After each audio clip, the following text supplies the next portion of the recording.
No dia 5 de novembro, a barragem da Samarco rompeu. Era a única coisa que separava Mariana e o Rio Doce de 40 bilhões de litros de lama. No dia 22 de novembro, a lama chegou ao mar.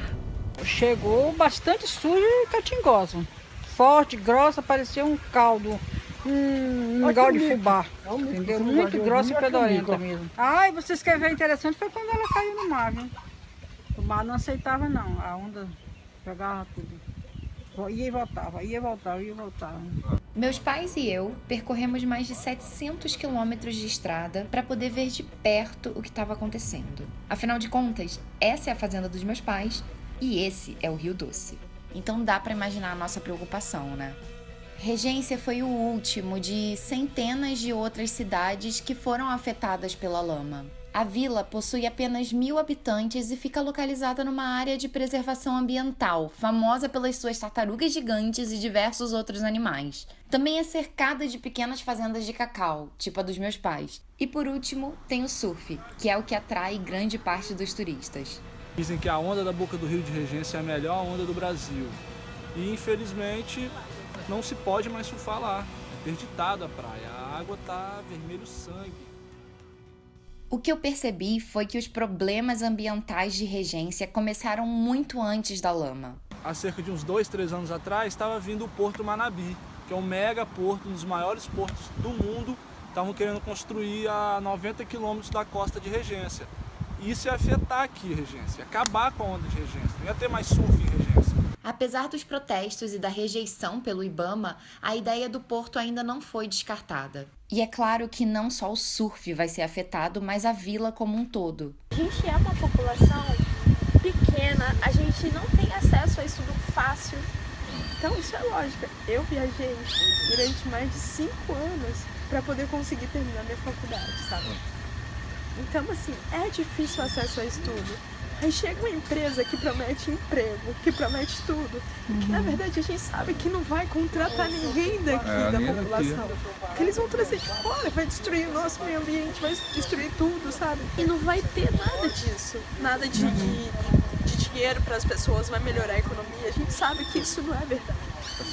E eu fico muito triste porque existem pessoas que acreditam nisso, sabe? Pessoas daqui mesmo que acreditam que isso vai dar certo. Isso é muito triste. É muito triste. O minério uma hora acaba. E pronto, quando acabar vai ficar aquilo, porto fantasma, e encher o lugar de pessoas e depois acabar o porto, você vai acabar o emprego, e pior a empregação, né? Que seria os primeiros. Aí quando acabasse a obra ia ficar ali, ia virar uma bagunça. E infelizmente o meu pai tá certo. A princípio vão ser gerados 7.000 empregos, mas na fase de operação do porto esse número cai só para 900. Para onde vão as outras pessoas? E o pior é que os empregos e benefícios já não estão indo para todo mundo que merece. Só quem tem dinheiro que tá ganhando dinheiro, porque quem mora do local não tá ganhando dinheiro aqui, ó. O irmão da minha amiga aqui, por exemplo, ele é pescador, tem 2 irmãos que pescam, que vivem da pesca. Pesca, vai pro mar, enfrenta o oceano, enfrenta... Entendeu? Representante da população que precisa, Então os pescadores, a maioria dos pescadores estão revoltados por causa de quê? Porque tem muitos pescadores que não entrou na área ainda, entendeu? Do serviço que ele falou que prometeu. É R$600 o aluguel do barco do pescador, R$600. Tá fechado pelo mês todo, R$18 mil no final do mês. Caramba. Mais a mão de obra ele, que é R$200 a diária do cara, mais 600 do barco.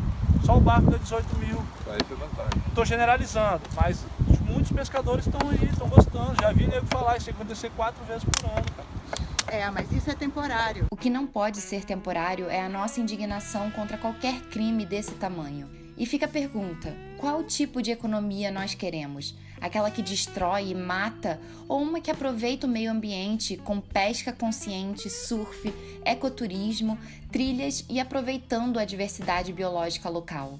Claro que a mineração é importante, mas ela deve ser feita da forma certa e em locais que tenham o menor impacto possível.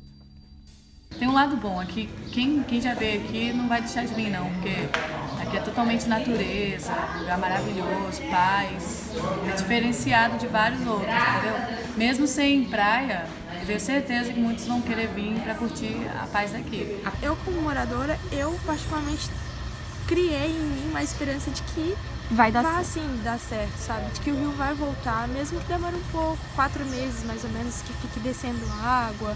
Então, a gente sabe que os impactos são grandes e que a gente vai ao longo do tempo ter que se adaptar a isso. Mas eu criei e quero acreditar e ter esperança, sabe? E aí eu espero que as pessoas que vêm visitar a Regência também criem essa esperança, sabe? E que se motive para que a vila não morra, como estão dizendo, né? Porque Regência é um lugar bucólico, de estrada de rua, de chão mesmo, onde as pessoas saem das cidades e vêm andar descalço, Aproveitar a natureza. aproveitar a natureza, coisa que normalmente você não tem tempo mais para fazer.